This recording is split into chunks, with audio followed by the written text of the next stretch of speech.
Olá, estamos dando início a um programa especial do canal Emancipação do Trabalho. Aqui hoje, como entrevistadores, eu e o camarada Frederico Costa, eu sou Érico Cardoso, e nós temos a ilustre presença aqui de um camarada que está estreando aqui, esperamos que seja a primeira de várias conversas que a gente trace aqui nos próximos dias, meses e anos, né? É o camarada Wallace Armani.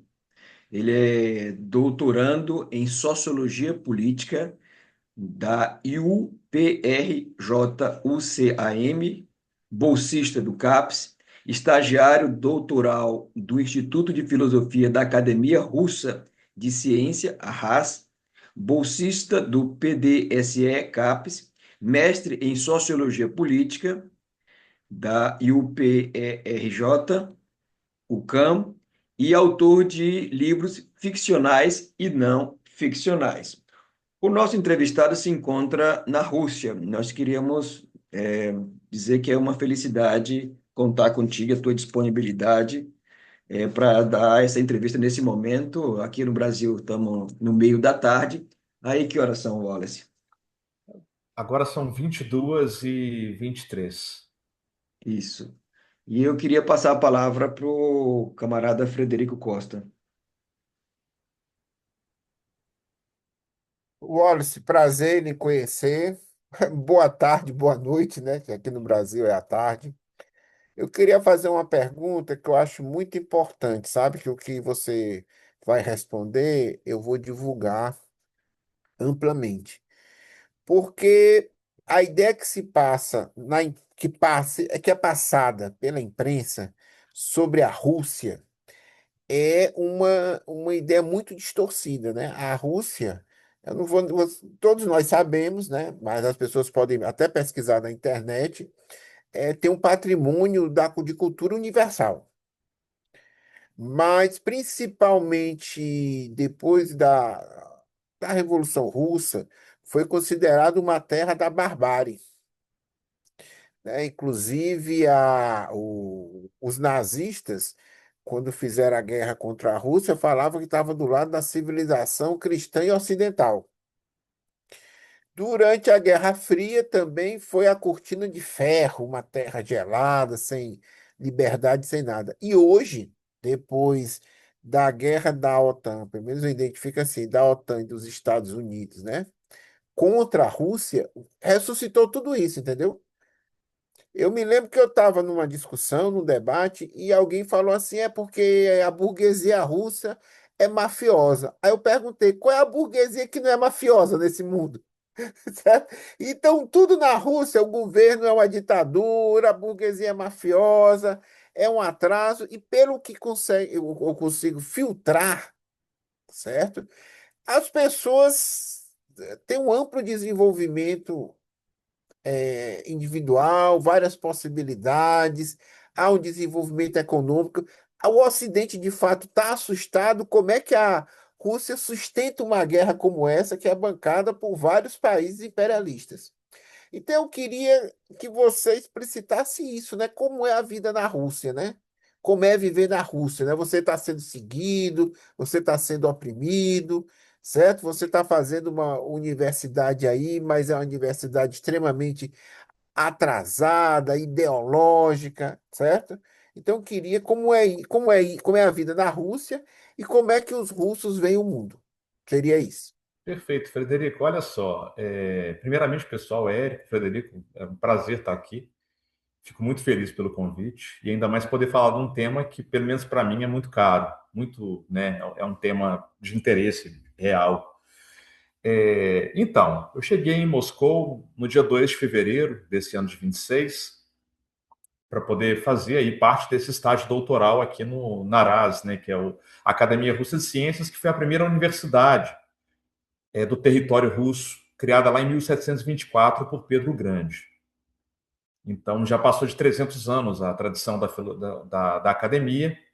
Durante a União Soviética, a sede, que era em São Petersburgo, no caso, até aquele momento, Petrogrado, passa a ser Moscou, e aí mesmo com a queda da União Soviética, Moscou continua como a capital, quer dizer, o local onde a universidade está instalada.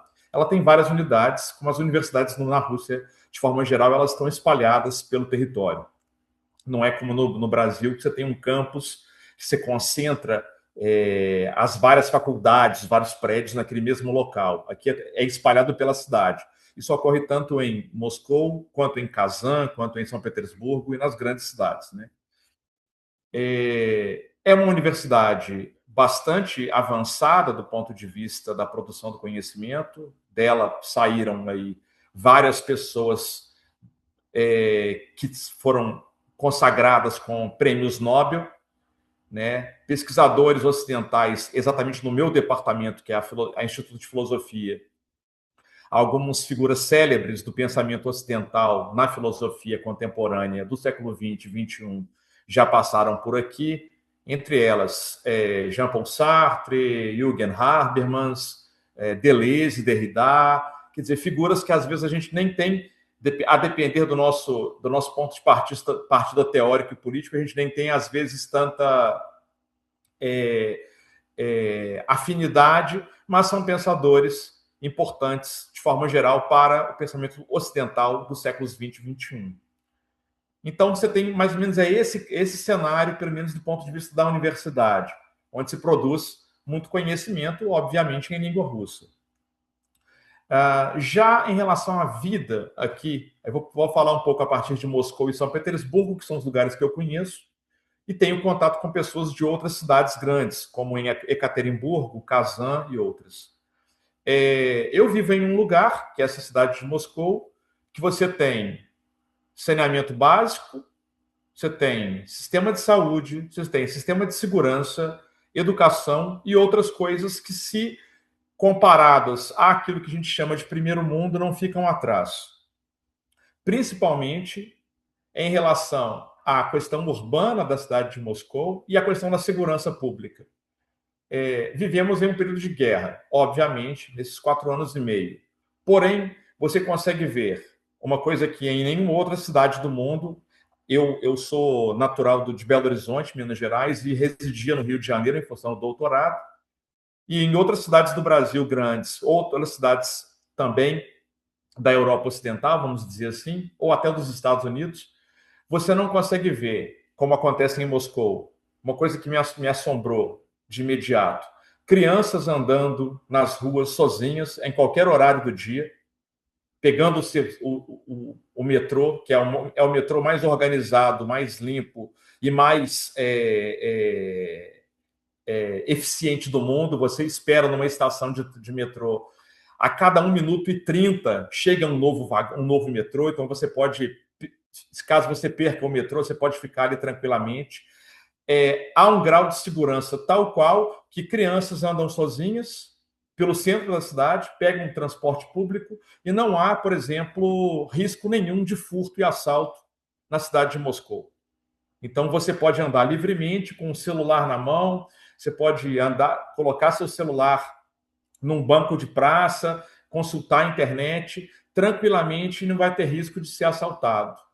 Isso ocorre também com outros pertences, como computadores, bolsas, carteiras e coisas do tipo.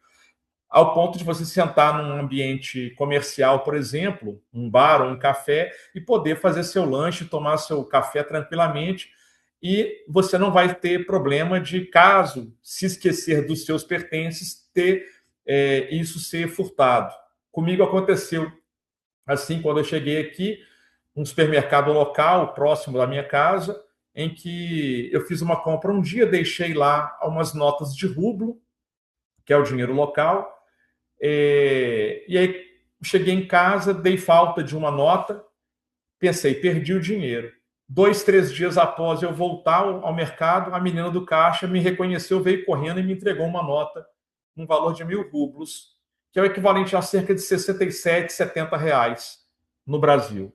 Então, para vocês terem uma noção de como que é a cultura local, não há essa questão de ser furtado, ser roubado de alguma forma, e, ao mesmo tempo, apesar de termos ainda assim algumas situações de ataque, como aconteceu hoje pela manhã aqui em Moscou, por drones ucranianos, ou, como bem lembrado, né, de origem da OTAN, não chega, né, não é uma coisa que atinja a cidade a ponto de modificar o comportamento da população. Pelo contrário, a população de Moscou, e antes de eu vir para cá, eu já tinha contato com pessoas daqui, vivem tranquilamente, não há um impacto real na vida das pessoas. Claro, teve a questão do aumento dos preços, mas os supermercados continuam tendo alimentos sendo fornecidos, as pessoas têm acesso a todo tipo de alimento aqui, e elas também, isso não impacta o poder de compra do moscovita, do russo, de forma geral, para poder comprar as coisas e ter acesso às coisas. De forma geral, assim, para começar, eu acho que é isso, já dá para dar uma ideia do que é Moscou. Fora dizer que não tem pessoas em situação de rua morando aqui, temos algumas pessoas pedintes que, de fato, você encontra em Moscou, mas não tem pessoas em situação de rua, como tem em qualquer lugar do Ocidente, seja no Brasil, seja nos Estados Unidos, seja na Europa Ocidental. Aqui não acontece isso. É interessante que você relata, Wallace, que tem aparecido mais de uma vez, eu já vi vídeos de fazendo esse teste. Olha, eu estou aqui com um notebook, vou colocar aqui num shopping bem popular, bem movimentado, da cidade de Paris, ou de Nova York, ou de Pequim, e aí se verifica em quantos minutos desaparece, né? E, obviamente, no Ocidente, essa insegurança, chamada insegurança, mas na verdade é uma combinação de uma cultura, de uma fábrica, né? Uma produção de insegurança coletiva, que é induzida, e da própria desigualdade social, é uma combinação de um elemento social com a indústria do medo, né? Isso me parece que o mundo eurásico, eu vi também falar que a situação é semelhante no Irã, é semelhante no Vietnã, é semelhante da Coreia do Norte, ou seja, no mundo eurásico, essa situação de ter medo do semelhante, medo do outro, ela não é quase assim uma coisa que quase não entendem mais, porque já entrou numa cultura que é completamente avessa à cultura ocidental, diga-se de passagem, cultura ocidental que pega parte da própria Ásia, o Japão, a Coreia do Sul já não são assim. A Austrália, né, eles já compartilham em menor ou maior grau. No Brasil, você estava dizendo, você estava no Rio de Janeiro, fazem toda a cultura do medo, ela inclusive, interessante que o bolsonarismo cresceu muito mais no Rio de Janeiro, porque a cultura do medo diz que o Rio de Janeiro é o mais inseguro, é o mais preocupante, é onde, etc. E ó, como o Fred lembrou no início, né, a máfia russa aliás, a burguesia russa é a máfia russa. Em todo o processo de acumulação primitivo, foi mafioso o processo. E em todo o processo é permanente. E nos países onde a gente vê que diferente da industrialização que a gente vê no Ocidente, na Eurásia, há uma desindustrialização, a burguesia se torna cada vez mais predatória, né? Mas eu queria, assim, sair desse terreno e voltar para o que você já citou. Hoje é comemorado no Ocidente, está sendo comemorado pela mídia ocidental como o maior contra-ataque ucraniano sobre a Rússia, quando na verdade a operação militar especial de 2022 foi um verdadeiro contra-ataque. Ali foi o contra-ataque ao golpe de 2014, entendemos assim. E aí o ministro, estou aqui vendo um Telegram, e o ministro da Defesa da Ucrânia, né, o Fedorov, confirmou efetivamente que o ataque de drones em larga escala a Moscou foi encenado para patrocinadores ocidentais, dizendo que espera que os parceiros vejam e compreendam a janela de oportunidade e chamando aos ataques de Moscou de um bom sinal de que Kiev está avançando em direção certa e a cumprir as suas promessas. Nos parece que, obviamente, que é um ataque de propaganda, como você acabou de registrar, não interfere, não abala, não comove a população russa, como poderia ser um dos objetivos para tentar tensionar uma oposição anti-guerra, etc. e tal, contra as aventuras do Putin, sei lá o que, alguma coisa assim, mas nos parece que isso não acontece, então eles apostam no segundo elemento, na segunda natureza do simbólico do ataque, que é mostrar para o Ocidente que a Ucrânia ainda reage, quando na verdade a gente já sabe que a Ucrânia colapsou militarmente há muito tempo, ela existe por aparelhos da OTAN, né? Inclusive o seu exército, os seus mercenários, tudo isso, a população está sendo sequestrada no meio da rua. Como isso é percebido em Moscou? Eu vou comentar algumas coisas que você falou. De início, voltando à questão da segurança e dos testes, né, que você mencionou, de que vê alguns vídeos na internet. Moscou, nesse sentido, está mais próximo de Pequim, do ponto de vista da segurança, do que qualquer outra cidade do Ocidente. Eu falo Pequim porque eu estou partindo da capital da China. Da China, então, pensando que aquilo talvez que tem também pintado de forma positiva como propaganda pró-China atualmente, digo assim, em alguns canais, geralmente à esquerda, no Brasil, em outros lugares do mundo, e de pensar como que a China se mantém hoje, né, em relação à tecnologia, em relação ao desenvolvimento, industrialização, segurança e outras coisas. Moscou, nesse sentido, está muito mais próximo de Pequim, não no seu desenvolvimento tecnológico, porque a gente sabe que a China realmente avançou e ela já lidera a ponta, ela já está na ponta da tecnologia em relação ao panorama mundial, mas você também já vê robozinhos andando em Moscou, por exemplo, para entrega de produtos, para serviços dos mais comuns possível nas ruas. Você está andando na rua de Moscou, passa um robozinho do seu lado, por exemplo. Então já é algo comum de se ver aqui. E ao mesmo tempo, você, se compararmos com cidades como Nova York, Paris, Milão, Londres ou Berlim, e aí São Paulo, por exemplo, Moscou está anos-luz no que tange à questão da segurança. Então, não há o que se preocupar para quem vive ou para quem passeia em Moscou em relação a qualquer risco de nada. Em relação às defesas de mísseis, as defesas aéreas de Moscou, elas passam de 90%, eu não vou lembrar o número agora, mas é 90%, algo próximo de 97% em relação à capacidade de resposta, de abatimento de contra-ofensiva aérea. Então, claro que a depender de uma série de ataques que a cidade pode sofrer, alguma coisa pode passar, não aquilo que a gente viu amplamente sendo pintado por Israel, por exemplo, quando dos seus ataques na Guerra dos 12 Dias, no ano passado, por exemplo, com o Irã, e agora em 2026, também contra o Irã, mostrando que toda aquela resistência que poderíamos ter, por exemplo, do tal domo de ferro, de fato aquilo é propaganda. E Moscou se mostra, nesse sentido, muito mais efetiva, muito mais eficaz em proteger não só a capital, digo Moscou, estou pensando em Moscou como o cenário político e econômico da Rússia, né? A parte estratégica também.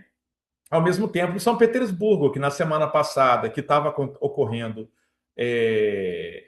o Fórum Econômico, e também foi usado como elemento de propaganda, como você bem colocou, por parte da Ucrânia para tentar fazer uma ofensiva a São Petersburgo.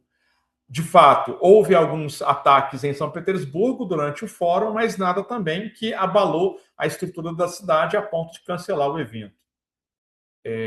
Ao mesmo tempo, quando foi retrocedendo um pouco no tempo, nos dias 8 e 9 de maio, que teve o feriado da Grande Guerra Patriótica, o líder russo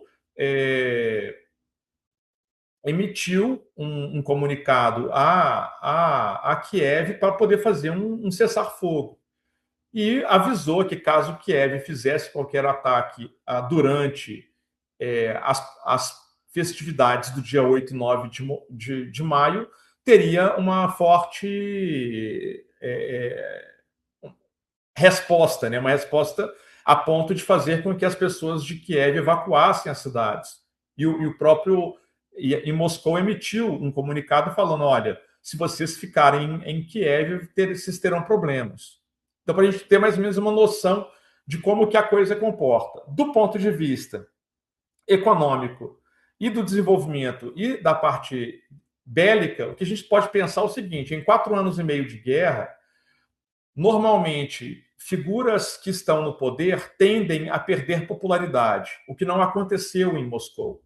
Isso é muito interessante, porque há uma forte, por parte do governo local, uma forte preocupação com o bem-estar da população e o uso da propaganda por parte do governo e por parte das mídias, tanto dentro que a gente pode pensar nas figuras semióticas, né, de propagandas publicitárias, por exemplo, quanto da promoção da cultura local, em que nesses 4 anos e meio aqui, a população vive como se não houvesse guerra. A realidade, na verdade, é essa. Você tem sanções que ocorrem do Ocidente para o Estado russo, que a gente poderia pensar que isso abalaria a vida, impactaria a vida dos russos de forma drástica, mas não aconteceu. Houve uma saída de empresas multinacionais e transnacionais amplamente conhecidas no mundo afora, como McDonald's, KFC, Coca-Cola e Burger King e outras empresas e marcas, que houve um fenômeno aqui após 2022 muito curioso, que com a saída dessas marcas do território russo, a própria burguesia local, junto com o Estado russo, fizeram uma expropriação dessas companhias. Então, por exemplo, a Coca-Cola, que se chama Coca-Cola no Ocidente, aqui se chama Dobry Cola. Algo como dobre é a palavra bom, boa, é como se fosse boa cola, Dobry Cola. Então, eles modificam o nome da empresa, modificam parte dos elementos de propaganda, dos elementos semióticos, e se utilizam e apropriam de todo o equipamento tecnológico e físico dessas empresas. Então, a McDonald's, por exemplo, deixou de ser McDonald's. Ela se chama Vkусная точка. É um outro nome, é um nome russo.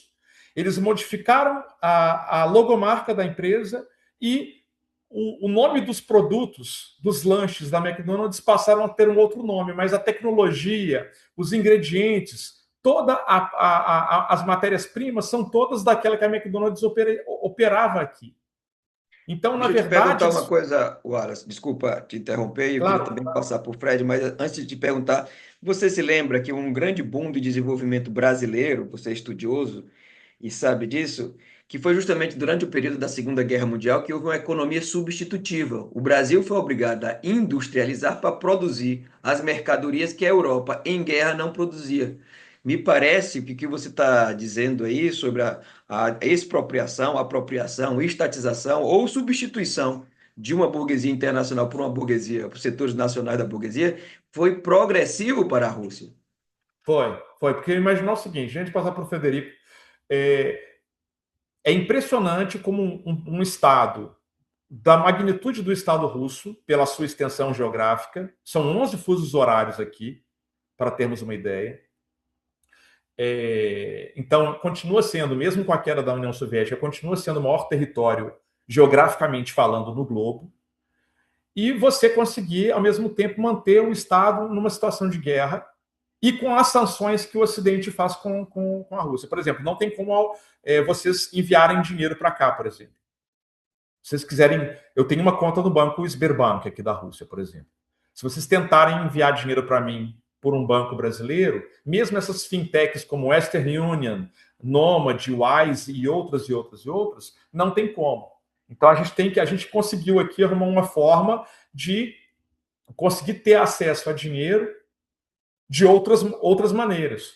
Por quê? Porque você tem uma série de restrições inclusive para poder bloquear com que as pessoas usassem dinheiro aqui. E, ao mesmo tempo, as pessoas vivem aqui tranquilamente. Muito bem, obrigado. Ou seja, a moeda, o rublo, é uma moeda comparativamente com o real e com o dólar bastante desvalorizada, só que ela tem começado a ganhar tração.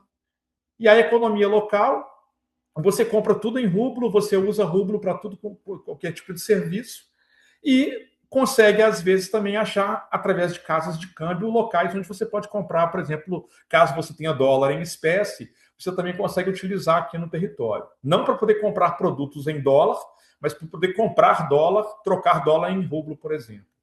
Ao mesmo tempo, pensar como que um país como esse, desse tamanho, não caiu e não colapsou, mesmo mantendo uma guerra durante 4 anos e meio e tendo todas as sanções, as milhares de sanções que a gente pode imaginar que existem contra a Rússia, fazendo com que a Rússia ainda esteja entre as 10 potências econômicas do globo. Então, assim, tudo isso que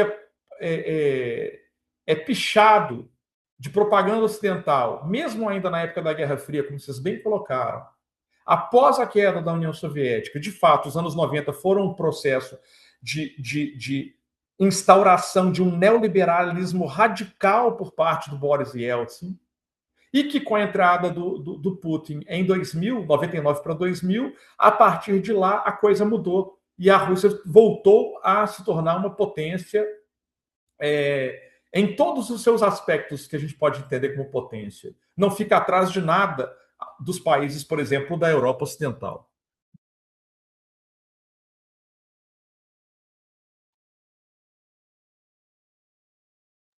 Fred,